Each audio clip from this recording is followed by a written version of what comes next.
Maravilhoso. É isso aí. Tá tudo on agora, gente. Eu sei que tá tarde, eu que tá cedo, mas vamos que vamos. Eu tô muito empolgada com esse papo de hoje por vários motivos. É a última Fire Session do Brasil, então a gente está encerrando super com chave de ouro. A aula do Michel ano passado durante o DL foi muito sensacional, muito divertida, eu lembro que a gente chegou num pensamento filosófico muito doido e que foi incrível, meu grupo saiu de lá super emocionado. A Carol é alumni do DL1 e nossa oficial embaixadora Europa DL2, então eu também estou muito, muito, muito empolgada.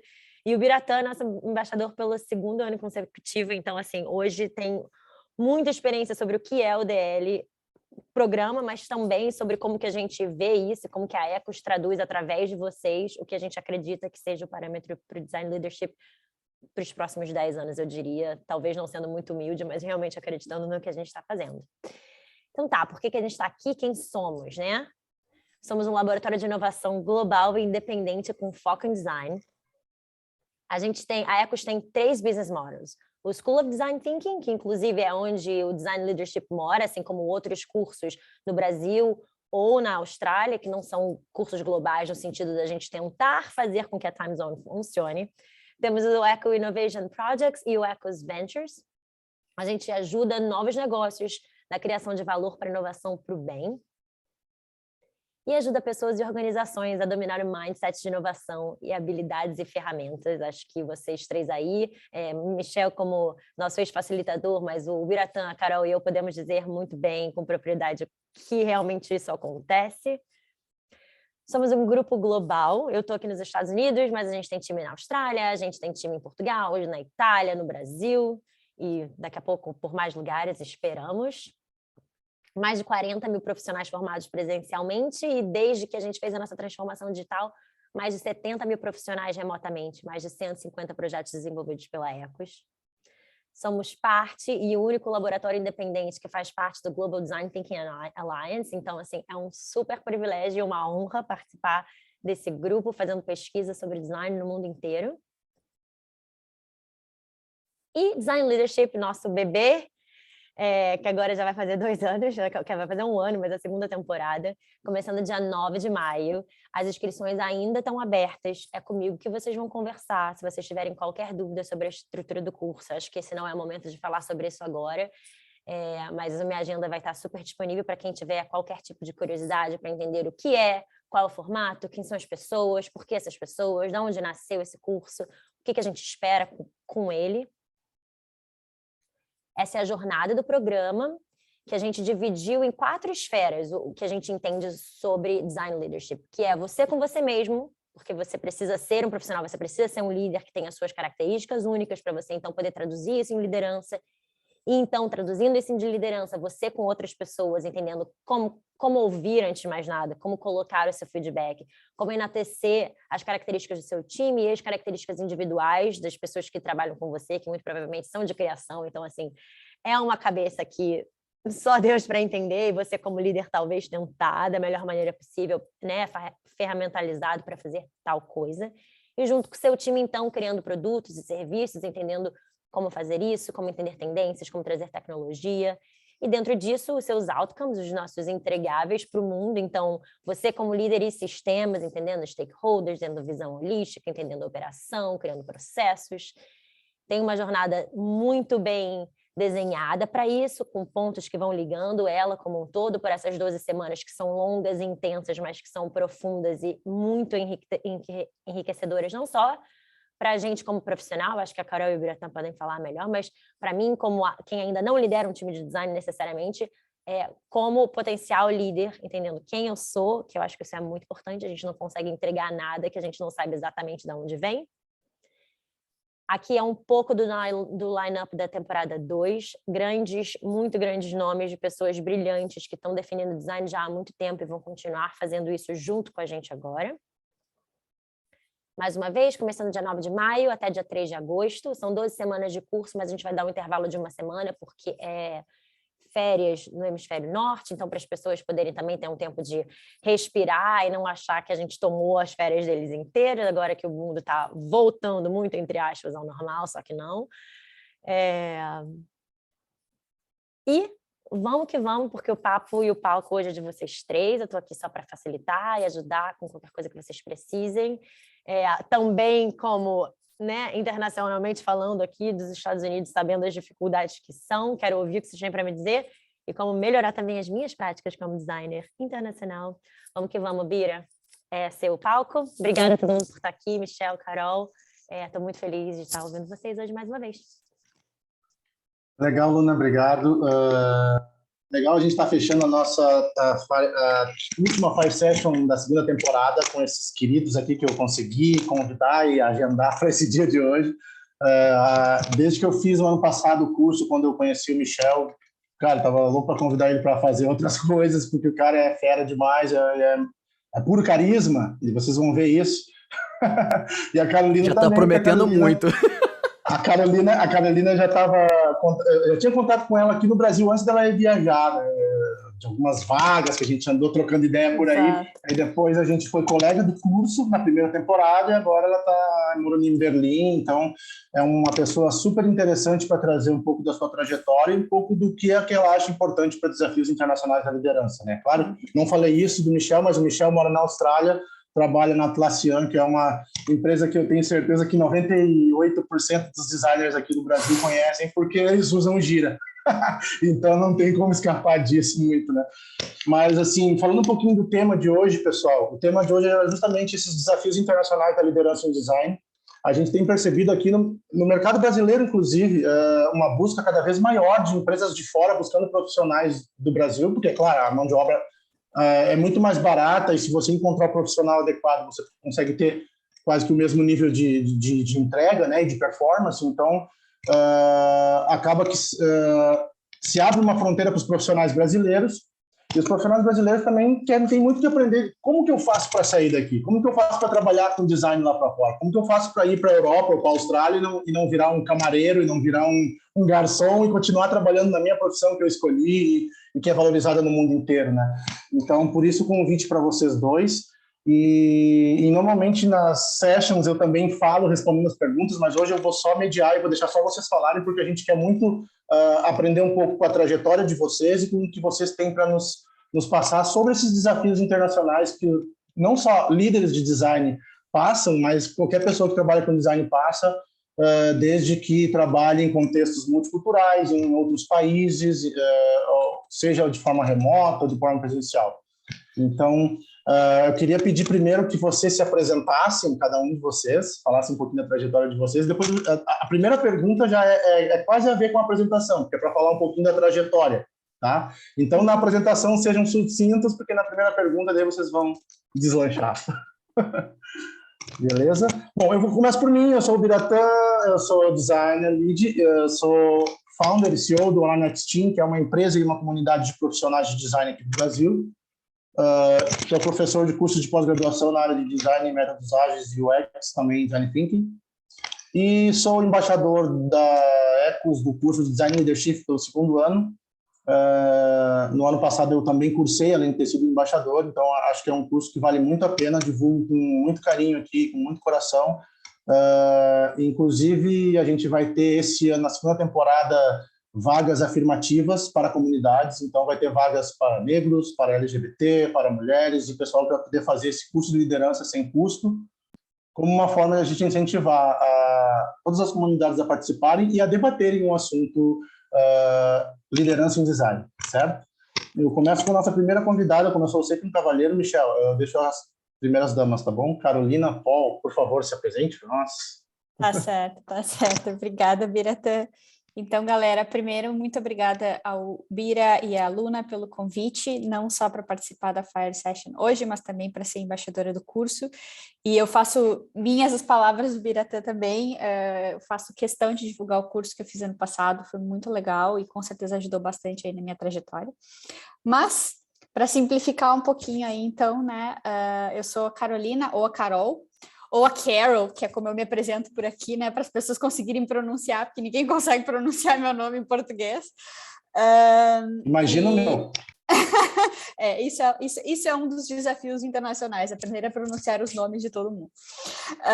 Então, né, eu sou designer, eu sempre brinco que eu sou designer desde sempre. Eu decidi estudar design quando eu mal sabia o que era design, lá para o pesadelo dos meus pais. Estudei design, me formei em design visual na URGS lá em 2010, 2011. E sempre trabalhei com design, com branding, com design gráfico, com web design por muito tempo. Eu tive uma agência por bastante tempo também no Brasil.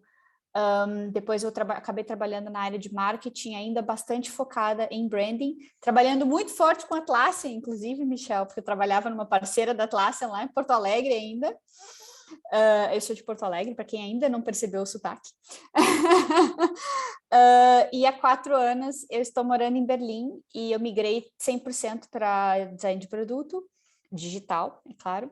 E aqui em Berlim eu já trabalhei em algumas startups e agora eu estou na Coach Hub como Head of Product Design há 2 anos já, liderando o time, vendo a empresa crescer para caramba, e de 4 designers para 22, indo provavelmente para 30 até o final do ano. Então, acho que eu tenho bastante... Contratando, hein, pessoal? Estou contratando mesmo, é verdade. Então, aí, para resumir um pouquinho, essa é a minha trajetória. Depois eu conto um pouquinho mais de detalhes de como é que eu realmente vim parar em Berlim e como é que eu fui parar na liderança. Thank you. Michel, manda bala. Gente, meu nome também é um problema. Eu sempre tenho que falar que é Michael without A, né? Michael with no A, para poder funcionar, senão não funciona. Na verdade, eu sou do Rio, não sei se pega pelo sotaque ou não, porque eu também já tô muito tempo fora do Brasil, então não sei se dá pra pegar o sotaque mais. Eu morei em vários lugares, esse é o 5º lugar que eu já morei no mundo. Eu morei nos Estados Unidos, eu morei na Holanda, eu morei no Canadá, agora tô aqui na Austrália. E, obviamente, tudo isso começou no Brasil. Quando eu comecei, eu digo que a internet só tinha mato, né? Porque não tinha nada, era a época antes do IBEST. Eu fui trabalhar no IBEST como meu primeiro estágio, onde a gente só fazia HTML. Eu não estudei design, eu estudei marketing. Eu queria uma coisa mais na área da Pixar, mais na área de 3D e animação. E não existia curso para isso no Brasil e eu não tinha como bancar um curso fora. Apesar do meu inglês permitir, faltava, obviamente, como pagar para isso, né? Como fazer isso. Então, a gente comenta a trajetória depois, mas foi esse o começo. Eu trabalhei de tudo que eu podia no Brasil até conseguir sair do Brasil, morar nos Estados Unidos e aí começar a carreira lá. Tô aqui na Austrália há quase 3 anos. Trabalho como Experience Design Manager na Atlassian. Na Atlassian, para quem não conhece, como o Biratan falou, obviamente, responsável pelo Jira, responsável pelo Trello. São vários produtos que a gente produz. Eu sou o designer responsável pela plataforma Jira. E eu tomo conta dos times que produzem os novos produtos que vão sair de dentro dessa plataforma para resolver os problemas. É esse o meu papel aqui. Também estamos contratando, se alguém quiser falar depois. Olha só. Interessante, pessoal. Muito bom trazer vocês para conversar. Vamos direto com as perguntas, porque o nosso tempo é curto e eu tenho certeza que vocês têm bastante coisas para falar. E é por isso que eu queria trazer a primeira pergunta, que já é para falar que cada um de vocês contasse um pouco da trajetória de vocês, dos desafios internacionais que foram surgindo ao longo até vocês chegarem aonde vocês estão agora. Porque vocês não começaram aí e tiveram diversas curvas nesse caminho. Então, é isso que a gente quer conhecer. Então, por favor, Carolina, traga sua visão, depois Michel. Claro, tá certo. Bom, então vamos lá, um pouquinho da minha trajetória. Então, eu me formei em design na URGS, na primeira turma de design da URGS, lá em 2010/2011. E na época era design visual ainda, né? O famoso design gráfico. E nessa época eu trabalhava em agência, trabalhava com branding, principalmente branding e design gráfico, mas eu sempre brinco que eu queria na época trabalhar com gráfico e com branding, mas o digital sempre me puxava de volta. Meu primeiro estágio foi trabalhando numa agência de web design. Aí depois, no meu segundo estágio, como eu era a única que tinha experiência com web design, todos os projetos de web design vinham para mim. Aí no segundo estágio, a mesma coisa, até que eu acabei virando responsável, daí já na primeira agência que eu comecei a trabalhar como contratada mesmo, acabei virando responsável por todos os projetos digitais, de todos os projetos de site, tudo que vinha. E depois que eu me formei, um tempo depois eu acabei abrindo uma agência por 4 anos, principalmente focada em projetos de web design na época, mas também sempre... Aí começou a acontecer o contrário.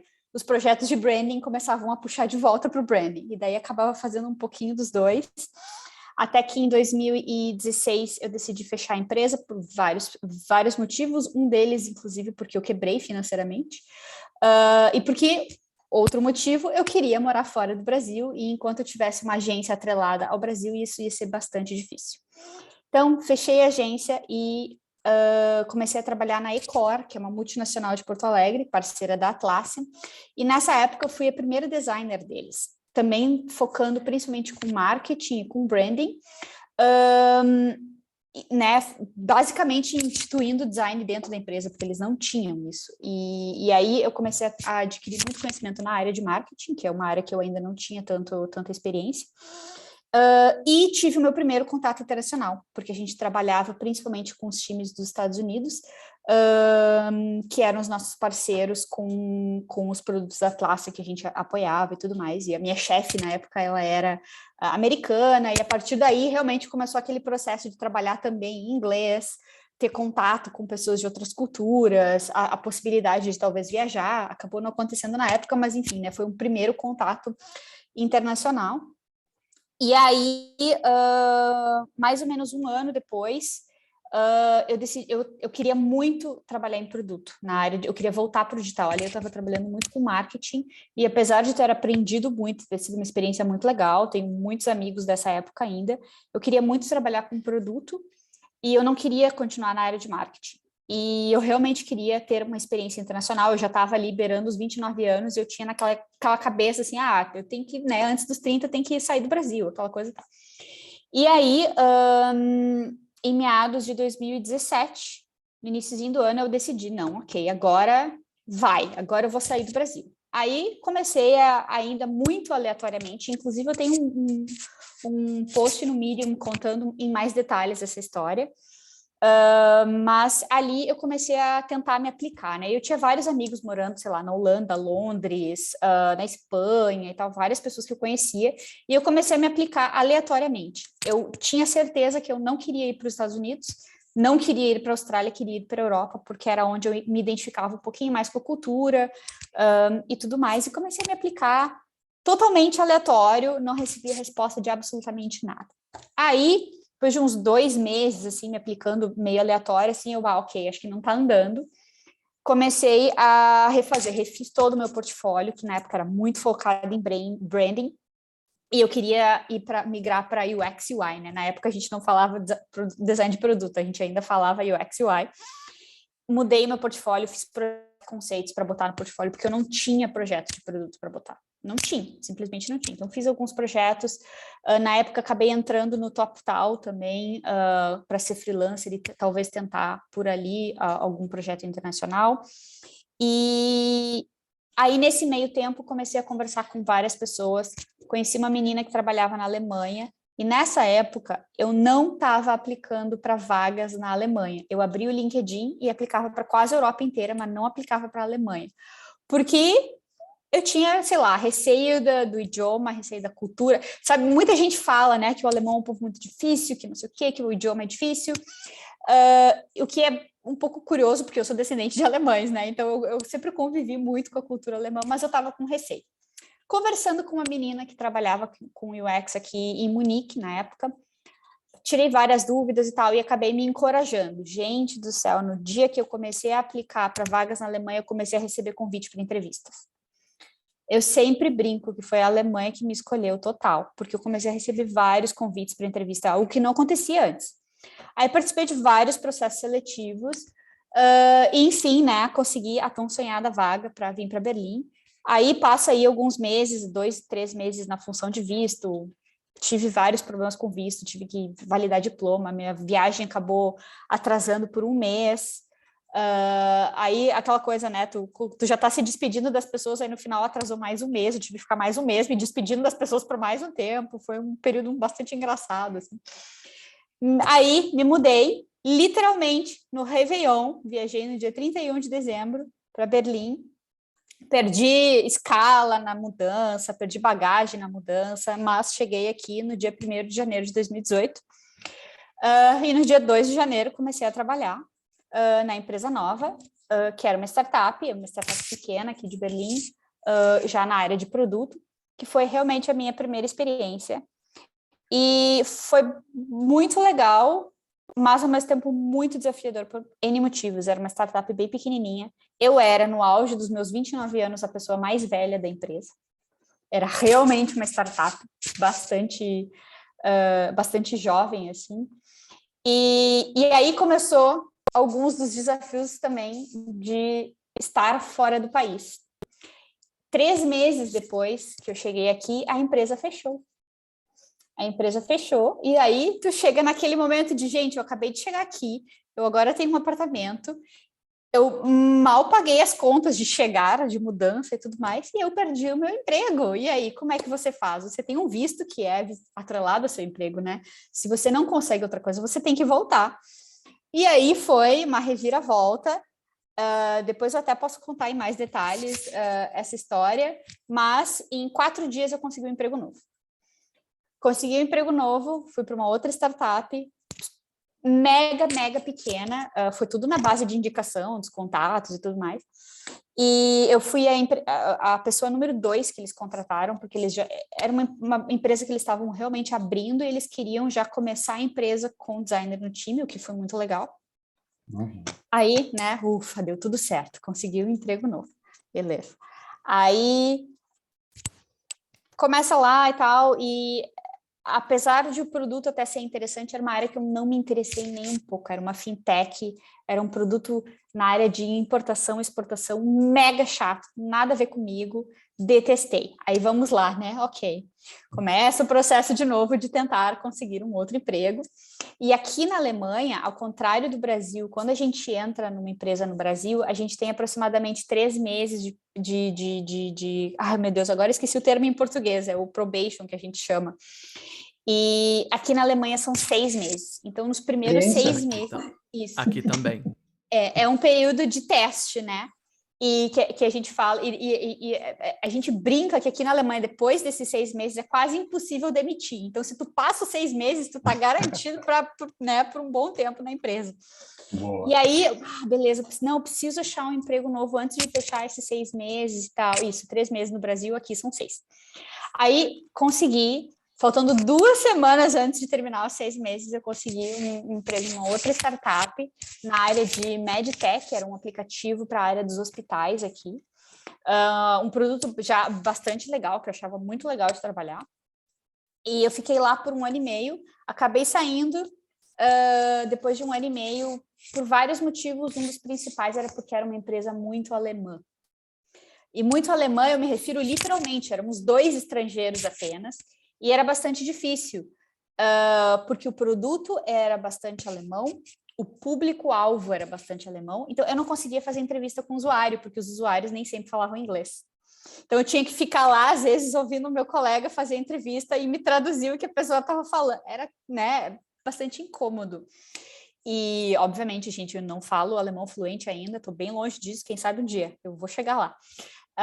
Posso falar sobre isso também, é um baita de um desafio para quem quer se aventurar em terras onde o inglês ou o português não é o idioma principal. Então, depois de 1 ano e meio, decidi sair, e aí nesse processo de procurar, eu passei alguns meses procurando vagas em outras empresas e tal, e aqui em Berlim existem muitas startups, mas existem muitas startups muito ruins, então você tem que filtrar muito bem. E nisso, um conhecido da primeira empresa, aquela que eu trabalhei, postou no LinkedIn sobre a Coach Hub e tal, e eu abri o site, gente, que legal esse produto, eu adoro coaching, adoro tudo que é relacionado a desenvolvimento pessoal, já tinha feito coaching, gosto de mentoria, então me interessei muito pelo produto, abri o site, digo, tem vaga, é essa aqui que eu quero. Aí me apliquei, fiz o processo, me apaixonei pelo produto, fiquei mega feliz quando eles me mandaram uma proposta. Cá estou, faço 2 anos agora na empresa, no dia 1º de abril. E aí teve um outro desafio, que é 2 semanas antes de eu começar na empresa, aproximadamente 2 anos atrás, no meio de março, o que aconteceu? Fecha tudo, lockdown.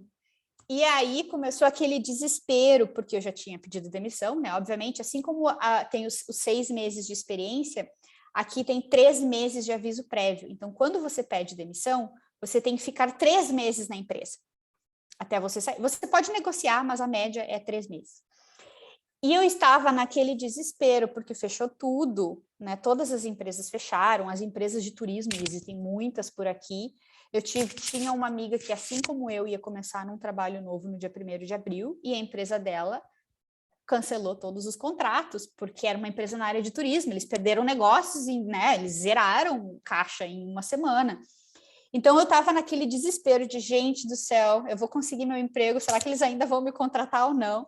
Aí mandei um e-mail para a pessoa que ia ser minha chefe e tal, eles me tranquilizaram, não, tá tudo certo, a gente já está preparando o onboarding remotamente para todo mundo, tu vai receber o computador na tua casa e tal.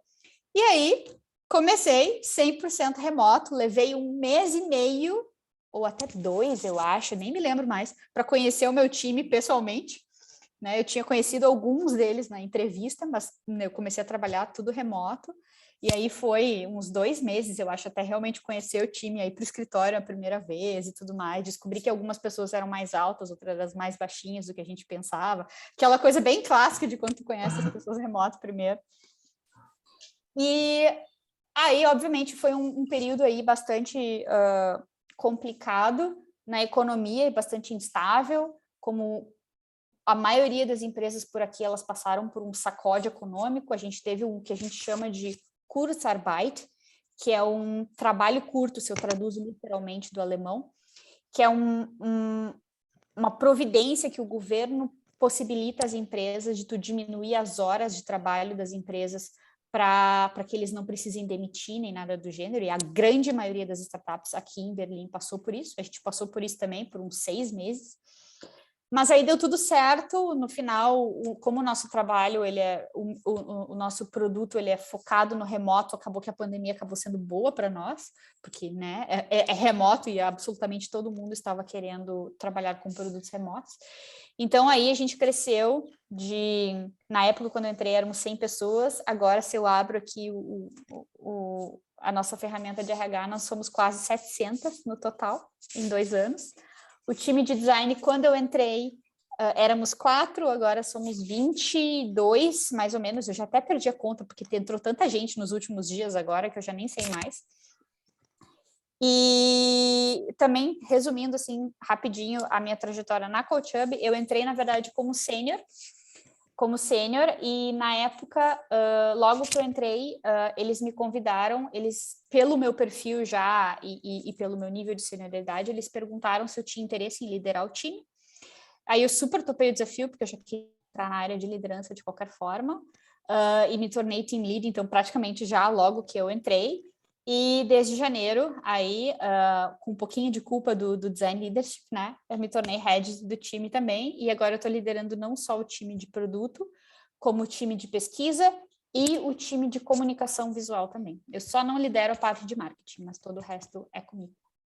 E esse aí é um resuminho da minha trajetória. Muito legal, deu para ver muitos desafios aí. Acho que é sempre legal a gente conhecer a trajetória de alguém, porque a gente aprende muito com isso e aprende pelo atalho, né? Aprende sem sofrimento da pessoa que passou. Então, essa é uma maneira inteligente de aprender. Obrigadão, Carol. E aí, Michel, o que tu me conta? Como é que tu foi chegar na Austrália, cara? Gente do céu. Quanto tempo a gente tem mesmo?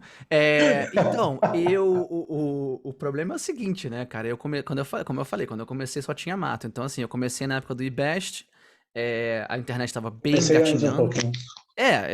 Eu trabalhei no IBEST, por isso que eu falei que eu comecei nessa época, mas eu comecei um pouquinho antes, assim, na faixa de 1997, mais ou menos, eu estava fazendo site para mim, de brincadeira.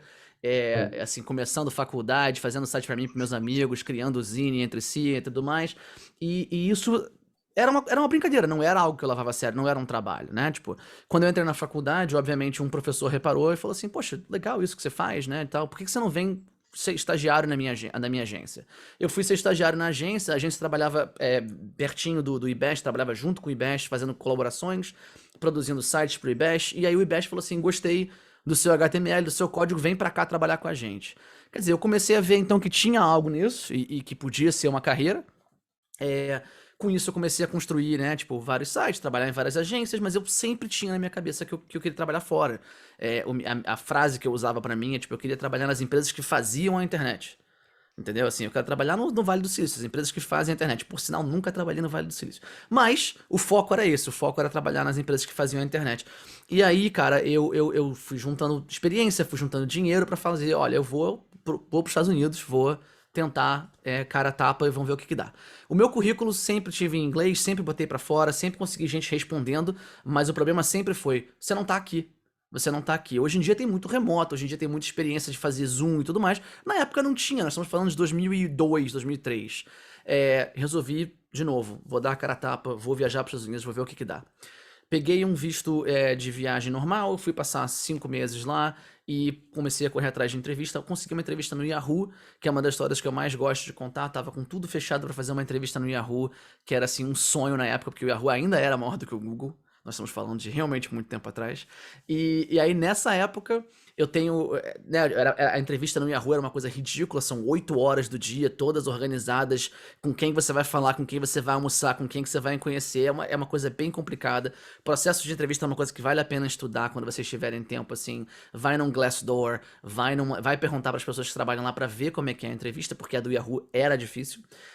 Mas eu nunca cheguei a fazer a entrevista. Eu tava nos Estados Unidos para essa entrevista e a Microsoft tentou comprar o Yahoo. Foi exatamente o ano que a Microsoft tentou comprar o Yahoo, o que significa que, como a Carolina tá falando, de vez em quando em empresas acontecem coisas que você não tá esperando, ou a empresa fecha, ou a Microsoft tenta comprar a sua empresa, e aí a empresa não pode contratar ninguém, ela tem que fechar a contratação. E eu já tava lá, eu tava nos Estados Unidos esperando para fazer a entrevista, eu achei uma agência de marketing e design, e fui trabalhar nessa agência. Nessa agência eu era o mais sênior, eu tinha mais experiência, eu tinha 10 anos de experiência no Brasil, eu já fazia vários sites em Flash e HTML, eu tava migrando do Flash pra coisa do Web Standards nessa época, fazendo mais site com código à mão, e eu fiz o time inteiro mudar pra isso e virei diretor de design dessa agência, onde eu ensinava os outros, mentorava os outros, crescia o time pra fazer a galera aprender. A saudade do Flash. Era fácil, né? Era bonito. Então, e aí, tipo, fizemos essa migração toda, mas trabalhei com vários clientes de todos os tamanhos. E eu comecei a reparar essa migração também do mercado pra coisa de empresa de produto mesmo.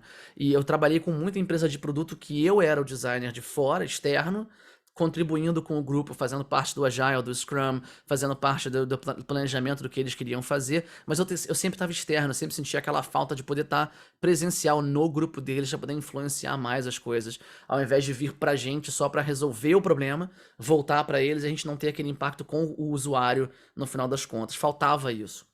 E aí eu comecei a procurar essa oportunidade, onde que eu ia conseguir ter mais contato com o usuário. Infelizmente, nos Estados Unidos estava muito difícil. De novo, o mercado do Vale do Silício é muito competitivo. Eu estava em agência, eu não estava em empresa de produto, então para eles ainda tinha um pouco aquela coisa do mas por que você, por que não alguém que já está em empresa de produto? O que é difícil, vira muito uma panelinha.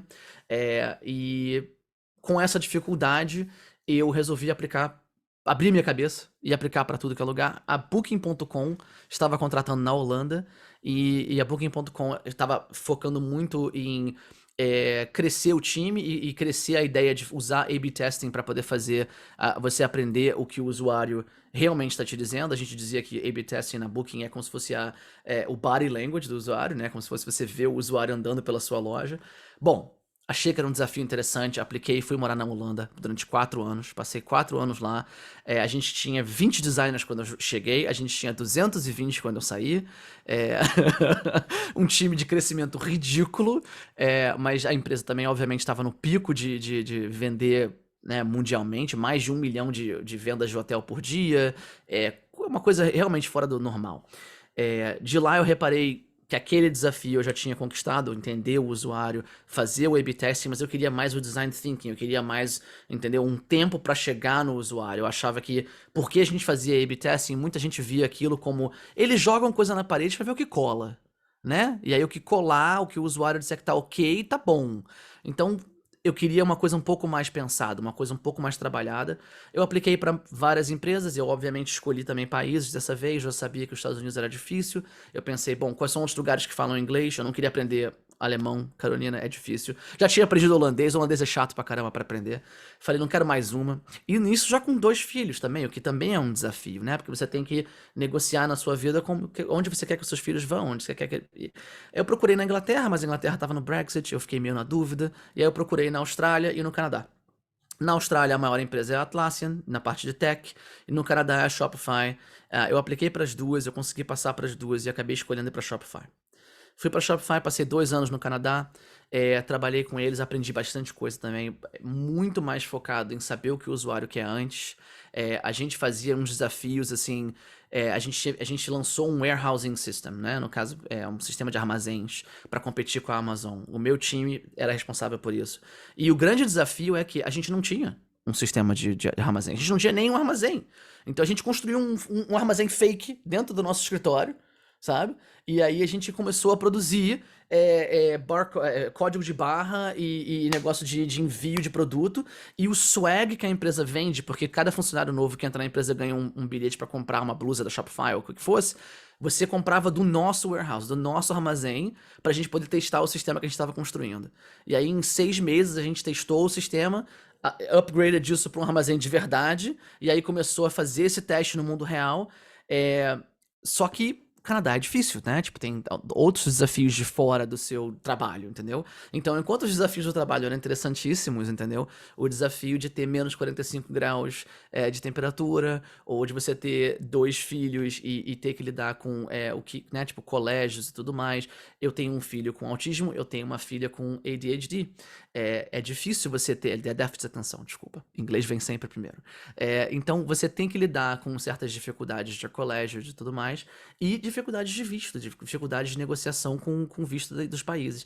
E, infelizmente, não estava conseguindo fazer com que o visto de lá fosse funcionar. Um grande desafio, uma grande mudança para mim, porque eu pensei, ok, não é por falta de experiência, não é por falta de estar no lugar certo, é por falta de simplesmente o visto local facilitar isso. Corri atrás da Atlassian e falei, lembra que eu falei com vocês há 2 anos atrás? Eu tinha um interesse numa vaga aí. E a recrutadora lembrou, o que eu acho muito legal, uma dica muito boa.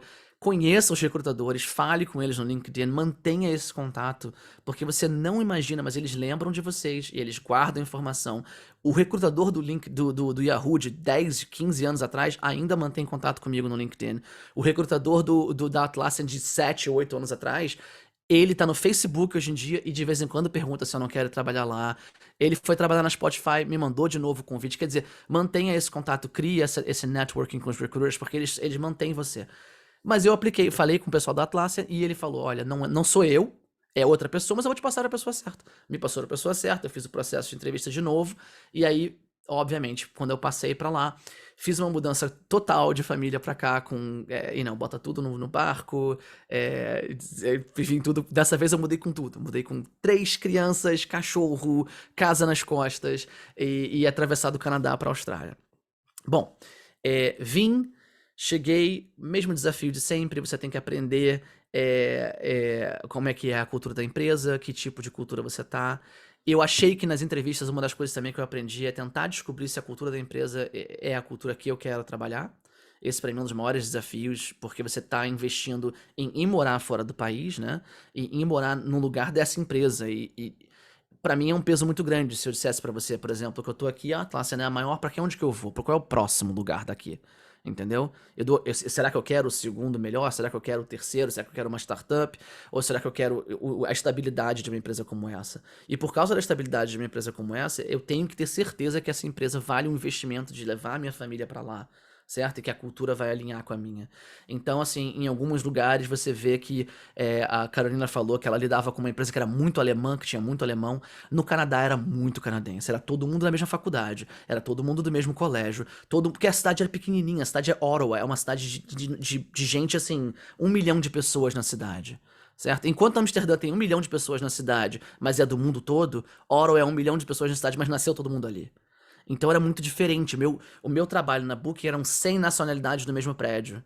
O meu trabalho em Ottawa era eu sou o latino-americano que ninguém entende porque ele é latino-americano, certo? E isso realmente causa um impacto. Isso também foi uma das coisas que me fez querer fazer um podcast sobre isso. Eu faço um podcast chamado Latinx for Design, que é sobre latino-americanos que trabalham no mundo todo.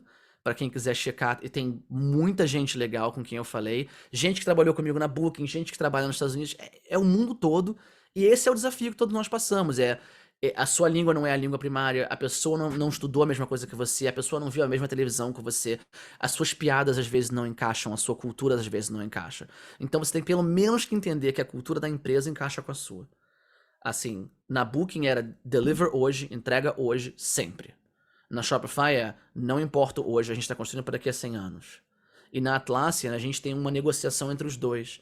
Tenho hoje, tenho daqui a 5, 10 anos, e a gente tem que estar sempre balanceando os dois. O de hoje tem que influenciar o de daqui a 5 a 10. Eu acho que aqui eu tô me sentindo mais no dia a dia do que faz sentido para mim. Não tô sempre lá nos 100 anos e não tô sempre no dia a dia. Eu consigo negociar isso. Mas é um desafio, foi uma luta para descobrir que esse era um lugar que seria interessante. Tem muito mais, mas eu achei que tentei resumir o máximo possível, porque senão eu achei que a gente não ia ter tempo para a próxima pergunta. Você está há quanto tempo aí na Austrália? Eu tô há quase 3 anos aqui na Austrália. 3 anos, legal. Legal. E definitivamente, e devo dizer que eu não disse isso, diversidade sim, tá muito em alta. Aqui também a gente tá focando muito nisso, e o meu time é muito diverso, eu dei muita sorte. O meu time tem não só o lado masculino feminino, como o lado de tudo que é tipo de cultura, do lado de tudo que é tipo de gente, muito aberto a receber todo mundo. E eu não tenho no meu time, eu acho que eu tenho um australiano. Legal. Essas histórias são muito inspiradoras, eu tenho certeza que tem gente aí que está procurando como entrar numa carreira internacional, como conseguir atuar, e esses exemplos de você são altamente inspiradores para a gente. Eu também, há muito tempo atrás, estava procurando uma posição internacional. Encontrei agora, sou prestador de serviço de uma empresa indiana chamada Tech Mahindra, que é uma empresa grande também. E é um desafio, e talvez o principal desafio para mim de ter segurança foi no idioma mesmo, porque assim, eu estudei design bastante, pratiquei design ao longo da minha carreira bastante, então de design eu entendo um pouquinho. Agora, de inglês eu não tinha certeza se eu sabia, se as pessoas iam entender o que eu estava falando, e se eu ia ter coragem de encarar o desafio, né? Então, assim, muita gente acha que talvez a principal barreira seja o idioma, né? E realmente, eu acho que realmente para brasileiros a grande barreira aí que a gente tem que transpor, porque eu vejo que a maioria dos profissionais no Brasil não tem essa preocupação com o inglês, não tem o inglês fluente, né? Então, e às vezes você falar que isso é importante pode soar até meio elitista, no sentido, mas como assim? A pessoa não tem nem emprego, vai fazer inglês. A pessoa, né? Então, tipo, tem coisas que a gente tem que pesar na hora de conversar e saber com quem você está conversando. Eu sempre procuro trazer nas minhas mentorias, nas minhas aulas, dizer para o pessoal, inglês é fundamental para todo mundo e vocês podem aprender sozinho e de graça. Sozinho e de graça. Então, assim, só não sabe inglês quem não quer. Sabe? Alguém não tá afim de se esforçar um pouquinho. E se a empresa for um pouco mais, entender um pouco mais o conceito de diversidade, uma das coisas que eles vão aceitar muito é o seu sotaque. As pessoas se preocupam muito, o brasileiro se preocupa muito com o sotaque. E o americano, o australiano, eles não estão nem aí pro seu sotaque. Para eles, é uma frase que rola muito aqui fora, sotaque é sinal de força. Você fala 2 línguas, você tá se esforçando para falar uma língua. Sotaque é sinal de força. Você resiste e você luta para mostrar o seu... Cara, a quantidade de developer brasileiro que tem fora é gigantesca. O designer tem mais medo. Eu não sei, eu acho que o designer é perfeccionista às vezes e acha que o sotaque dele já tem que estar perfeito antes de poder aplicar. Você só vai ficar perfeito quando você morar fora 10 anos. Você só vai ficar perfeito, sabe? E por aí começa. Você tem que se dar esse primeiro passo, dar a primeira tentativa. Eu mesmo tinha essa impressão. Desculpa, Carol, pode falar. Então, é muito real isso. E, cara, a empresa que eu trabalho aqui, o que a gente menos tem é alemão. A gente absolutamente... Tem uma menina do meu time do Cazaquistão. Nunca que eu sonhei na minha vida que eu ia conhecer alguém do Cazaquistão, sabe? Então, tem gente, nós somos 20 designers de 13 países diferentes. E existem sotaques e sotaques. Às vezes tem várias pessoas que tu vê que o inglês dele não é avançado, mas é o suficiente para trabalhar, o suficiente para se comunicar. Claro, dependendo do teu tipo de trabalho, se tu precisa, por exemplo, conversar com um cliente, aí a barreira é um pouquinho mais alta, lógico. Mas eu super assino disso que tu falou agora, o Biratã, de inglês é algo que tu aprende. Eu sempre digo, ok, eu estudei em colégio particular e eu tinha inglês, mas eu adorava, eu queria aprender. Eu pegava as minhas músicas favoritas das boy bands, que eu não vou dizer o nome, e eu traduzia na época, eu traduzia. Até imagino. Eu traduzia. Eu sempre digo, eu aprendi inglês de 2 formas, 3 formas, 2. Traduzindo música de Backstreet Boys, pronto, falei o nome da boy band. 2, vendo Friends, eu via com legenda e ficava prestando atenção em tudo que eles falavam. E depois 3, falando, né? Botando a cara a tapa e não tendo medo. E a mesma coisa, e a mesma coisa para quem quer ir para um terceiro idioma, outra, é a mesma coisa com o alemão agora. Eu não falo alemão, tô longe, mas vou lá, não tenho medo de falar, mesmo que eu fale errado. Foda-se, né? Step by step. Step by step. Step by step, né? Of course. Carolina, eu botava fita isolante na parte de baixo da televisão para tampar a legenda. Pra você não ler a legenda, porque não era como DVD, botar então, em inglês, né? Uhum. Então tasca a fita isolante na parte de baixo da televisão, meu irmão, e tá resolvido. Designer desde pequenininho. Mas eu falei, e eu repito, eu falei, eu estudei inglês muito cedo, eu fui intérprete da NBA no Brasil antes de trabalhar como designer, certo? Então, assim, inglês, obviamente, eu sempre trabalhei o inglês, eu sempre quis trabalhar o inglês. Mas eu trabalho com todo mundo que eu trabalho, até com mentoria que eu faço e com tudo, sempre dizendo, gente, isso não é um empecilho. Você não... O inglês do brasileiro, na maioria, quando eu falo com designers, é tranquilo para trabalho. É um inglês profissional. É diferente do inglês do dia a dia. De repente, como eu falei, uma piada não vai encaixar. De repente, você não vai entender alguma coisa. Beleza. Eu posso trazer a minha experiência aqui, ó. Tô tendo experiências agora com indianos, cara, e eu achava que meu inglês não era tão bom. E, meu amigo, eu sou muito melhor que os indianos. Modéstia à parte. Olha o que eles têm um sotaque muito forte. Mas eu acho que eles têm um sotaque. É difícil, porque tem indiano que é da capital, indiano no interior, e só isso já varia pra caramba o inglês. A gente tem um time lá. Eu trabalho muito com... Eu tenho... Metade do meu time fica na França. E, gente, o sotaque do francês é muito forte. E naquela primeira empresa que eu trabalhei aqui também, a gente também tinha um escritório na França, e vários dos colegas, eu tinha que fazer assim, ó. Porque senão eu não entendia o que eles falavam. Eu tinha que me focar tanto para entender. Digamos que às vezes eu falava, tu poderia repetir, por favor? Eu não entendi essa última frase. Porque eu não conseguia entender. Depois, com o tempo, você acostuma com o sotaque. É que nem aqui, eu não cheguei a ter isso, mas meu namorado trabalhava com algumas pessoas da Inglaterra e, gente, o sotaque British é outro. Você não entende. Você não entende. Eu vou botar uma anedota, então, pra você aí, Carolina. Na Booking, meu time era... Todo mundo do time, ninguém era do mesmo país, certo? Era um chinês, um escocês. O escocês achava que ninguém gostava dele. Ele passou 6 meses sem falar com ninguém. Só pra descobrir que ninguém entendia o que ele falava. Certo? Um dia no nosso stand-up, o chinês era novo no time e ele tinha feito. Eu juro que não é preconceito, gente. O chinês era novo no time, ele virou pra mim, ele era o team lead do time, né? E o rapaz que era o designer, o novo, era escocês e ele falou que tinha que fazer um negócio no stand-up e o team lead veio pra mim e falou assim: Michel, eu não entendi. Você entendeu o que ele falou? Eu falei, ele falou que vai fazer, né, tipo, o negócio do projeto ali. Não, mas ele falou uma palavra que eu não entendi. Eu falei, que palavra? Ele, foiva. O que é foiva? Eu falei, o quê? Foiva! Five. Só que o escocês fala foive. Foive. E o chinês, pra ele, não... Cara, foi a coisa mais... Eu juro, eu gargalhava durante horas. Eu fui almoçar com o chinês porque eu não conseguia. Eu falei, com tanta pena do cara que eu fiquei, meu irmão, vamos almoçar junto, vamos conversar. Aí eu expliquei que, obviamente, o sotaque do cara é muito mais complicado. Mas eu falei, pergunta lá na hora mesmo. Gente, é só perguntar. Eu não entendi, você repete? Ninguém se ofende.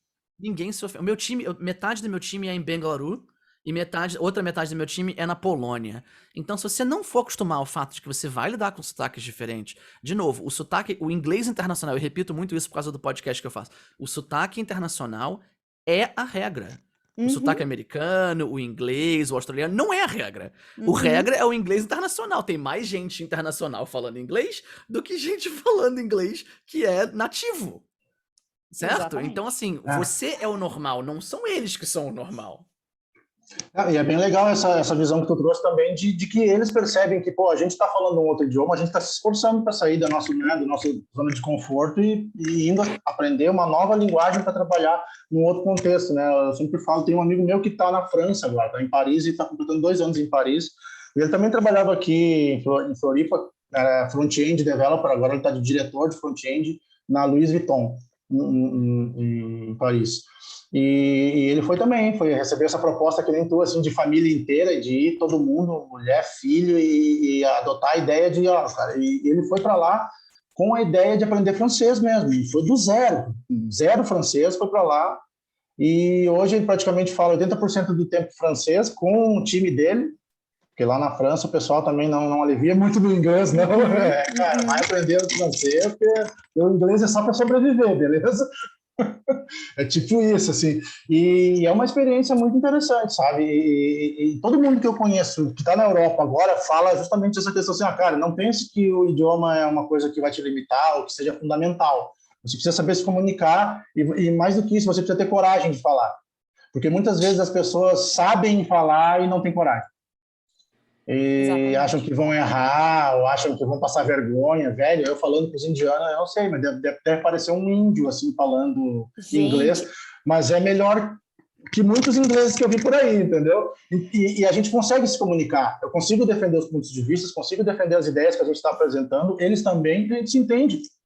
O detalhe da gramática, eu lamento, não sei o detalhe da gramática, mas a gente se entende, entendeu? Então, acho que é isso que a gente tem que pensar, assim. Eu vou tentar trazer a outra pergunta, porque a gente tem pouco tempo. Vamos lá, manda. Mais uma pergunta. Vamos para a terceira, essa daqui é meio parecida com a primeira, vamos para a terceira. Como se preparar para liderar o design em um time multicultural? Porque, normalmente, eu vejo muito líder se tornar líder sem ter uma preparação, sabe? Me preparei a vida inteira para ser líder. Não, cara. Chegou uma hora que eu virei líder e aí eu tive que lidar com isso e aprender como é que era isso. Então, assim, queria saber como é que vocês veem essa questão de se é possível se preparar para ser líder, se isso acontece naturalmente e como isso aconteceu com vocês. Michel, primeiro. Rapaz, bom, eu diria que eu não me preparei primeiro. Eu caí nisso, né? Foi o que eu falei lá na agência, eu virei diretor de design. Depois passei um tempão sem fazer isso e voltei agora de novo. Agora realmente houve um preparo, mas o preparo foi da empresa. A empresa tem preparações e tem cursos, tem coisas que a gente faz, mentorias e tudo mais. Mas uma das coisas que eu acho que me ajudou pra parte de design multicultural, porque lá nos Estados Unidos era só americano, primeiro, você se expor, você tá exposto a multiculturas, tentar criar maneiras de se expor a multiculturas, de qualquer maneira, na internet, no Twitter, no que seja, para você pelo menos absorver um pouco. E tem um livro também que eu sempre recomendo. Opa, tem um avião passando em alguém. Tem um livro que eu sempre recomendo que tô tentando lembrar o nome agora.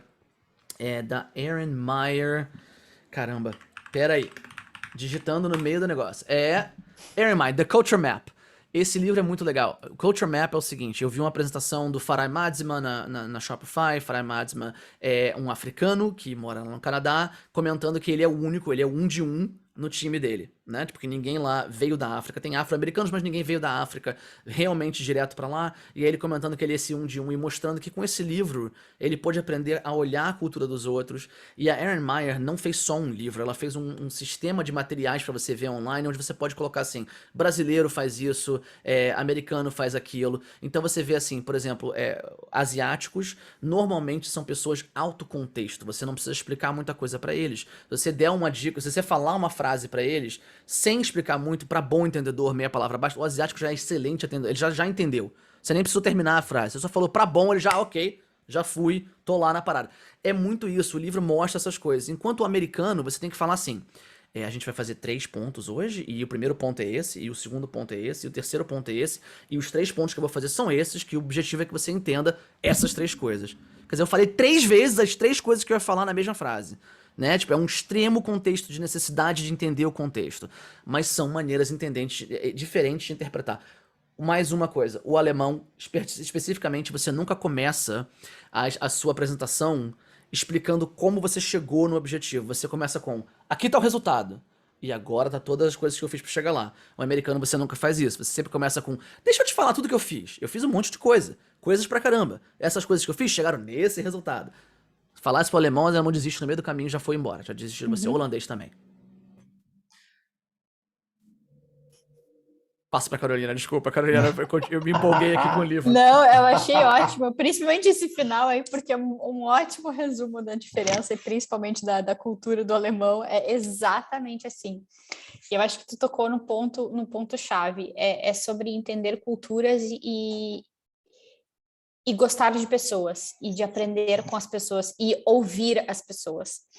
Porque a gente no Brasil, querendo ou não, o Brasil é um país muito grande e a gente não viaja tanto e a gente não recebe tanta gente de fora. A gente não é acostumado a estar na rua e a ouvir 5 idiomas diferentes. Aqui em Berlim, se eu vou aqui na esquina de casa, eu vou ouvir 5 idiomas diferentes.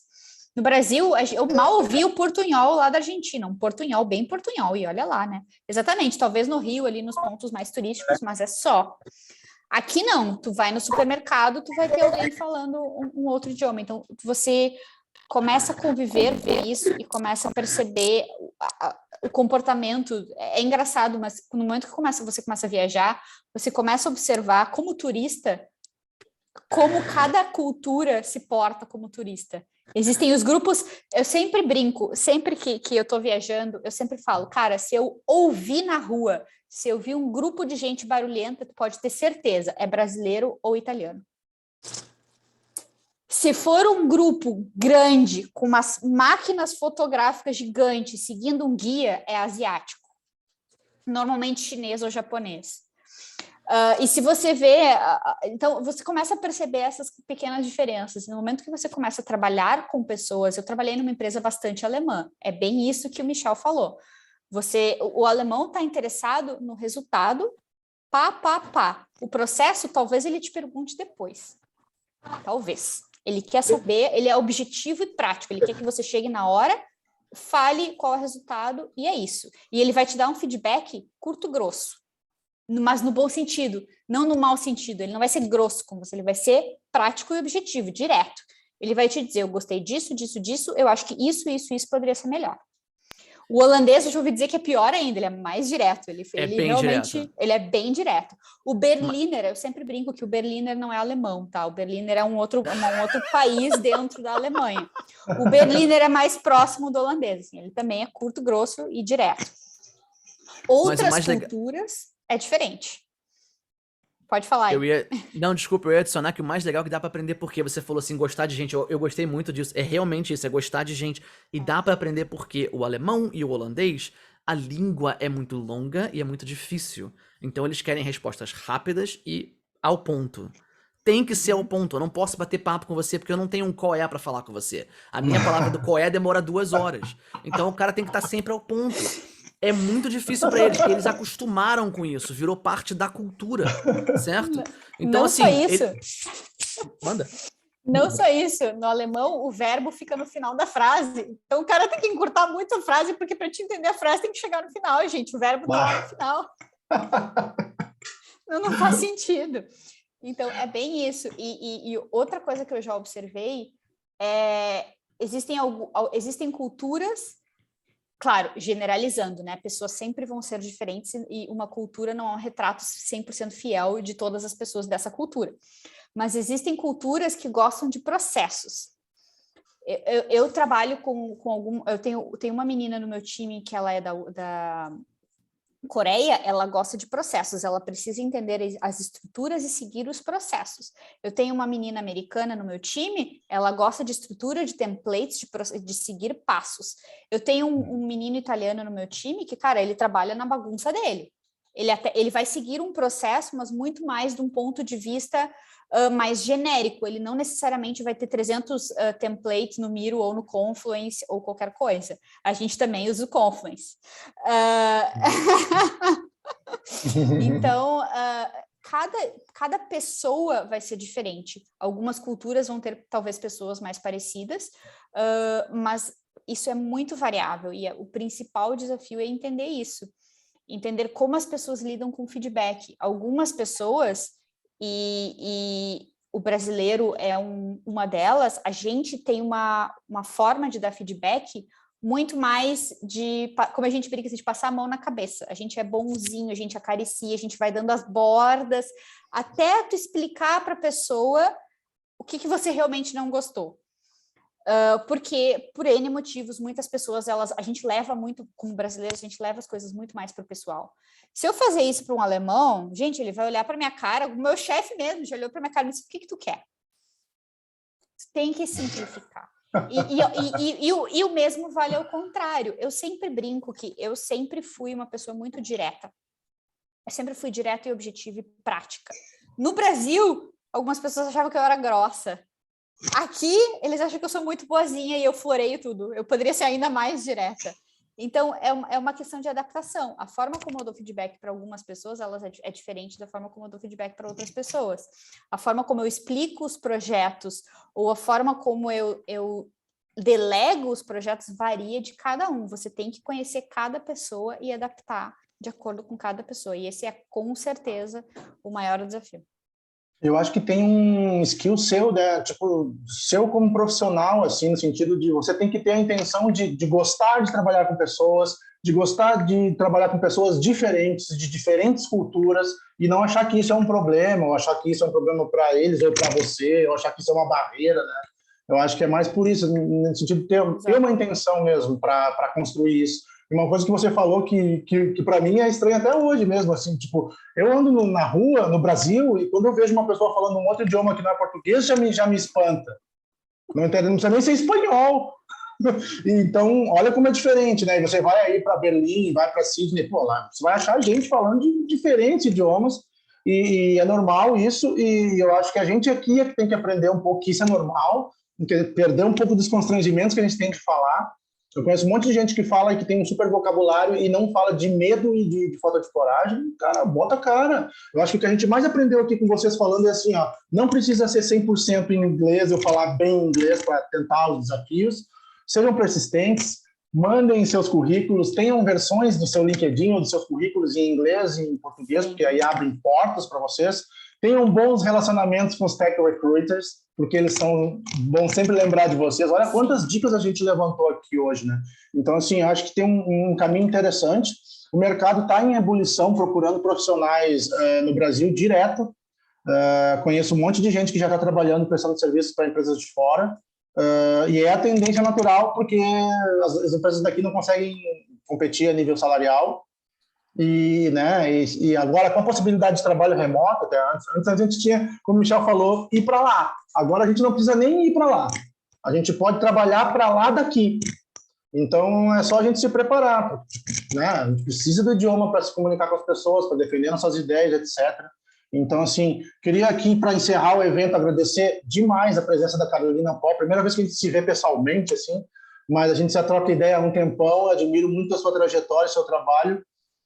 Michel, nem se fala. Muito obrigado, Michel, também por trazer um pouco do teu conhecimento, aí, um pouco do teu carisma e essa trajetória que é inspiradora para a gente, que trabalha com design, que continua trabalhando com design e que quer continuar crescendo, evoluindo na carreira. Eu acho que o que vocês trouxeram aqui foi muito relevante e queria agradecer de coração a presença e a participação de vocês, tá bom? Obrigado. Obrigada, eu que agradeço. E agradecer, claro, a presença de todo mundo que veio aqui, que veio curtir esse momento. Esse evento vai ficar gravado, depois a gente libera no canal da Ecos. Muita gente procura depois, às vezes não consegue participar na hora. E eu espero continuar mantendo contato com vocês.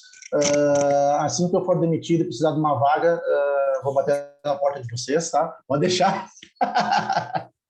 E no mais, agora a Luna vai passar assim, as informações aí de desconto. O pessoal que quiser participar da segunda temporada do curso de Design Leadership, eu recomendo. Um curso global com autoridades de design do mundo inteiro, que vão te colocar nesse patamar, o que o pessoal lá de fora faz e pensa a nível de processo, a nível de método, a nível de técnica relacionada a design, a nível de formação de times, né? Porque muito do líder de design é formar e manter times. Então, esse curso é fundamental para isso, muito legal, é muito rico, assim, muito fácil de participar também.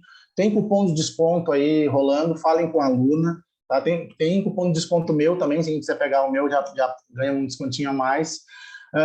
E eu fiz uma promoção para algumas bolsas afirmativas que está rolando lá no LinkedIn. Tá? Essa semana eu vou divulgar os vencedores, mas a ideia era quem respondesse a frase que é o que um curso global de liderança em design faria de diferença na sua carreira. Né? E aí eu pedi para as pessoas responderem essa pergunta e, cara, tá vindo umas respostas muito legais mesmo. Eu vou dar uma conversada com a Juliana Proserpio, que é a chefona aqui da Ecos, para ver se eu consigo mais vagas, porque as pessoas que se inscreveram realmente são pessoas que não têm condições, talvez, de cursar e pagar do seu bolso. Então, assim, a gente vai fazer um esforço para contemplar o máximo de pessoas possíveis para participarem do curso e para aumentar a régua do nosso nível de design aqui no Brasil também, com mais líderes de design preparados para os desafios que estão chegando por aí. Então, obrigado a presença de todos, pessoal. Muito, muito, muito obrigado, Michel. Muito obrigado, Carol. E espero que assim que eu possa visitar a Austrália ou Berlim, que vocês me recebam aí para comer ou né, em Berlim deve ser uma salsicha com cerveja. Né? E em Sydney deve ser Quero ver você adivinhar. Quero ver você adivinhar o que come na Austrália.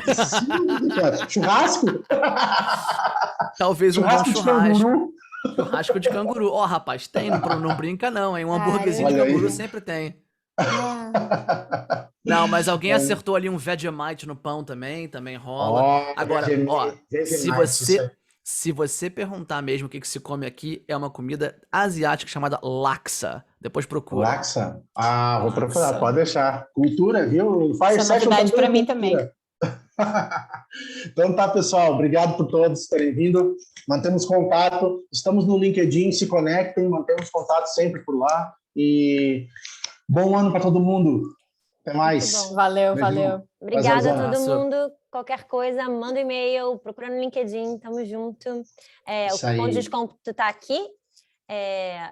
Também tem o e-book da temporada primeira que tá aqui, e daí eu acho que se você baixar o e-book, você automaticamente vai receber o e-book segunda temporada, que tá para sair em algumas semanas. Então, fiquem ligados. Obrigado, Biratã, por todas as Fire Sessions até agora, foram sensacionais. Carol e Michael, aí, ó, Michel. Já tô muito americanizada. Tô acostumado. Muito obrigada, tô feliz demais de vocês estarem aqui. A gente se vê durante a temporada 2. Abraço. Beleza, falou, pessoal. Tchau, tchau. Tchau.